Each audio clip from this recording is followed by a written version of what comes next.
Hello, this is Nicole Spohr for Spellbinders. Today I'm sharing an interactive pop-up box card showcasing how to mix and match mini Spellbinders dies for this prehistoric dinosaur scene 3D box card.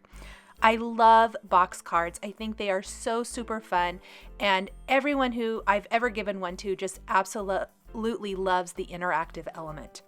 I'm using the following dies to create my interactive card today. The Die Delights Dinosaurs, Picket Fence, and the Scalloped Heart Box Pop-Up, plus the Palm Trees Waves dies, and the Sun and Clouds. We're going to start by going ahead and putting together the base of the card. There are a few tips and tricks that make putting together a box card a lot easier that I want to share with you today. I was always intimidated by these, and hopefully these tips are going to make it a little bit more doable for you as well. We're not going to use the scallops from the Scalloped pop-up box card today. Instead, we are going to just leave off the scallop parts but use the base of that plus the little insert pieces. I've die cut 4 of each. You need 4 of the panels for the sides of the box to make the pop-up box card, and then you can use as many inserts as you want. Think of those as layers, and we'll talk a little bit more about that here in a little bit.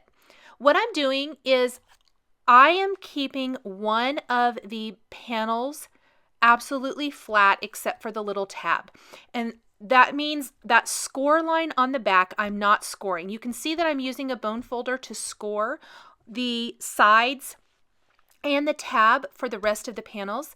I am not doing that for one of them. That is the back of the card. I found by not scoring that, it keeps it nice and flat, and it helps it stick up where the rest of the panels kind of flop over. You want them to flop over to open up that box card. This keeps the back of the box nice and straight.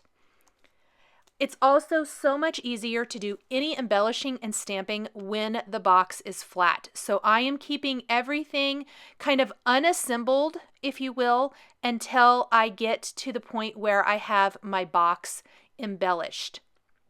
I'm also going to make some little notches on the 2 sides where my little inserts are going to go. The inserts I have found, if you want to add these before you put your box together, it is so much easier. So what I like to do, I like to make I made those little pencil marks. That gives me a really good guide so I know where they go.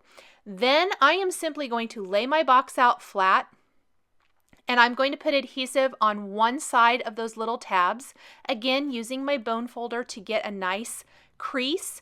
And then I'm going to go ahead and attach all 4 of them, just one side for now. Once I have my box embellished, I will put adhesive on the other side and show you how to perfectly align these.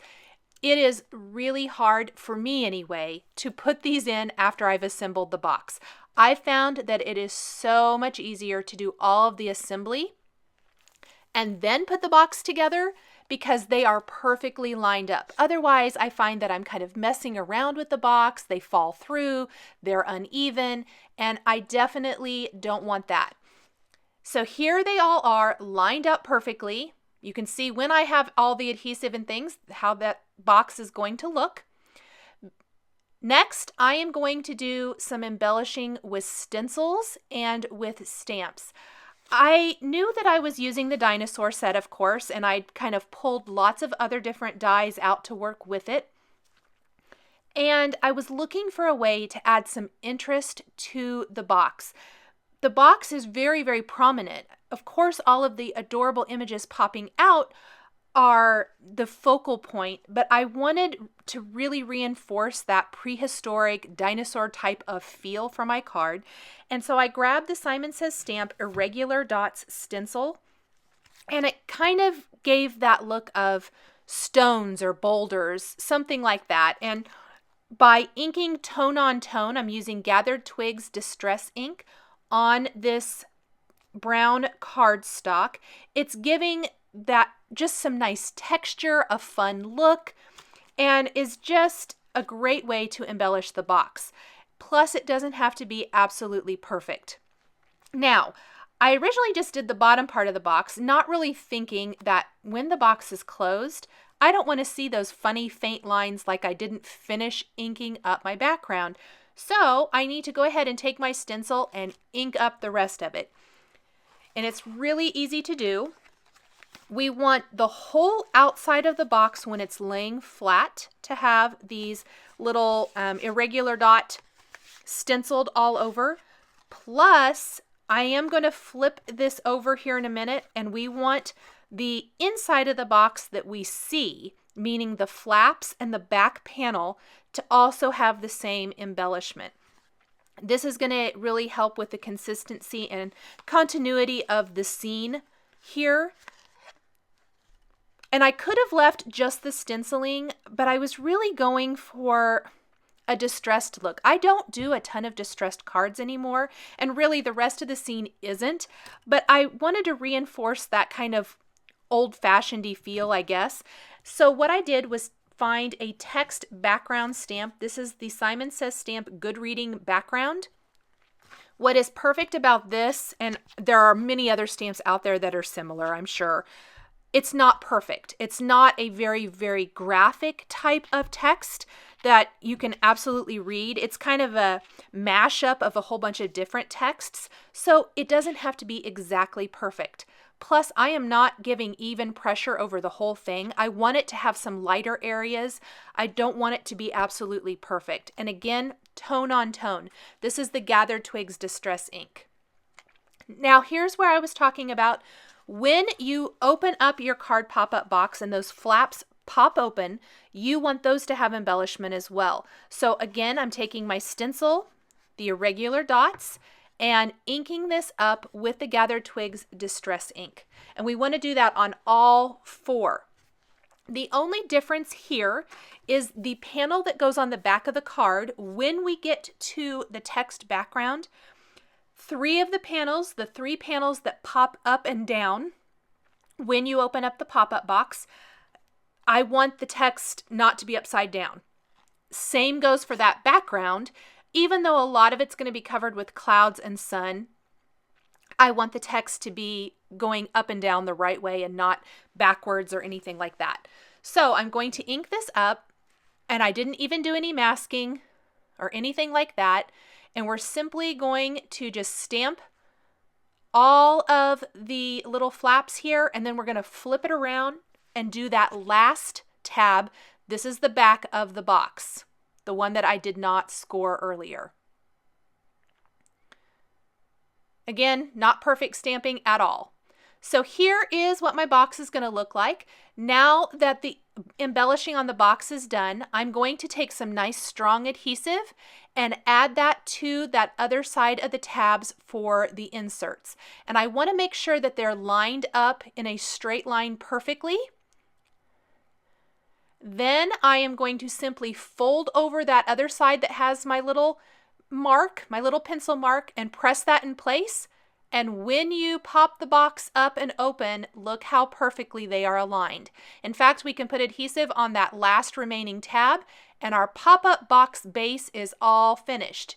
So when you pop it up and open, here's what it looks like. That is all there is to it. It really, once you've made one and you see how easy it is to do, they are so addictive. And you just start to see scene cards with all of your fantastic dies and stamps and all kinds of things. They're just super fun to make. Now, from the brand new Picket Fence, this is a Die Delights die collection. And I haven't actually used the fence yet, but the grass from this, I've die cut 4 of these and I've trimmed them down to fit my box, but I'm gluing them in place on each of those little inserts. So there's going to be 4 layers of grass. Think of those inserts like you would layers on a card. And that's going to really help with the whole scene and feel of this kind of prehistoric type dinosaur scene.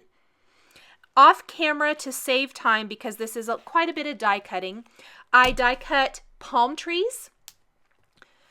I die cut the clouds and the sun.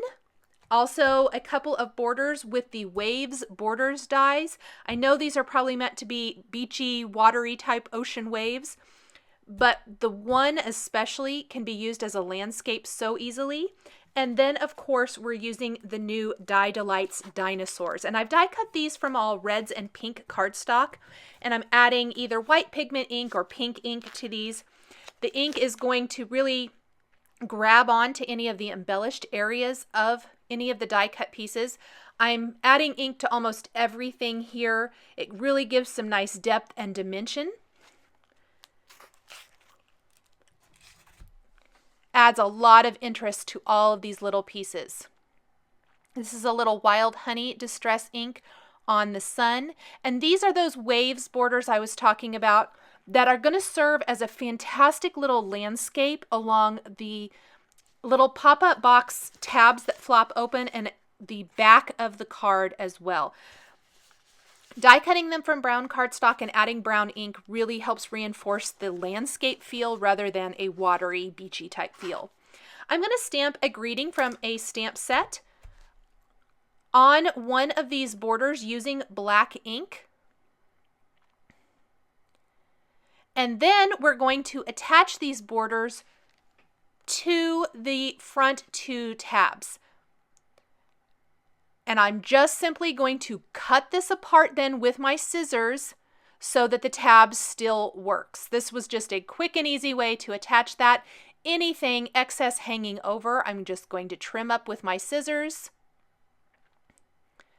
And you can see what an awesome little border that adds to the tabs.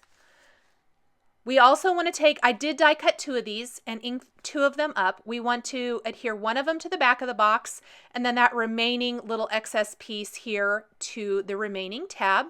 Again, trimming off any excess so it's nice and even.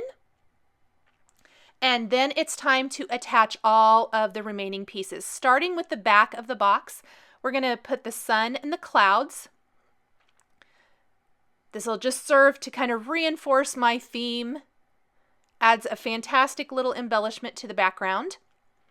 We've got a couple palm trees already attached. I am going to share some of the pieces are really hard to attach. And what I have found that works fantastic is to attach, and the dinosaurs are going to be attached this way, is to take some nice strong acetate scraps. I usually have some left over from creating shakers or other things like that, and cut them into thin strips. Because it's a clear material, you can attach anything that you want to put in the inserts of your pop-up card box to these clear strips and then attach the clear strip rather than the actual element. So the dinosaurs, because of the legs and things, are kind of tricky to add, and you don't want to have too much of them hanging down below the border. I think it takes away from the scene. So what I'm going to do instead is attach them to some clear acetate strips and then pop those inside of the box. And maybe we can see that a little bit better here as I get to it. I'm adding the palm trees just kind of wherever. A couple of them to the side tabs. The rest of them are going to be sticking out of the scene.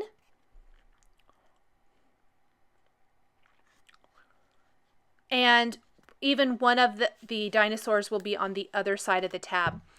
In addition to the ink, I did take black and white jelly roll pens and finish off the detail there so the eyes stood out a little bit better. Some little white dots kind of help highlight the scales or the texture of the dinosaurs. Always a great way to add a nice finishing detail and touch to your little critters before you put them into your scene.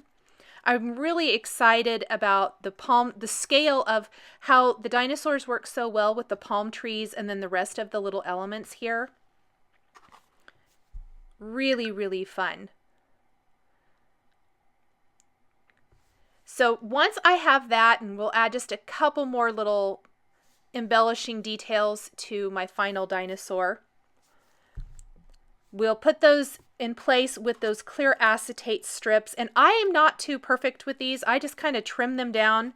Like I said, I have a whole little scrap file. You can see one of the little clear strips in the scene there. I like to use glue dots to attach them they work perfect. They're nice and strong. But I'll put one there and attach the critter to it. Just trim down that strip. It doesn't have to be terribly long. And then you're going to attach that to the inside of either the insert layers or the box, in this case for that dinosaur in the front. We'll put the last dinosaur on the other tab with some glue dots. Want all of these critters to be nice and secure, or all of the elements rather, to be nice and secure so they don't fall off the card. I think this would make a fantastic, especially I'm thinking maybe a boys card, because I think that they would love not only the dinosaurs but the interactive element. You want to make sure everything's fitting. When you fold your box card closed, it fits within that so that it will stay nice and neat, and you won't kind of bend any of those little elements there. Anything hanging off the edge, I'm going to trim up really nice and neat. We're going to finish the card with some little enamel hearts here to decorate the sun. We'll put one down by the sentiment and a couple more over on the last tab. You could use whatever you wanted to do here, maybe even additional dies if you wanted to. I like to keep them fairly flat so that when it closes, it'll close easily and then pop open easily. And there is the prehistoric box pop-up card. So here I'll show it a little bit slower motion. When you open up the card, you just pop it up and open. Those tabs will fall down and you've got an adorable little dinosaur scene card. Thanks for joining me today for this card featuring dies from Spellbinders used to create an interactive card. If you have any questions about this card, please leave them in the comments below and be sure to subscribe to the Spellbinders YouTube channel for more instructional videos. Thanks for joining me today. I look forward to seeing you next time for another instructional video. Thanks for watching, and we'll catch you next time.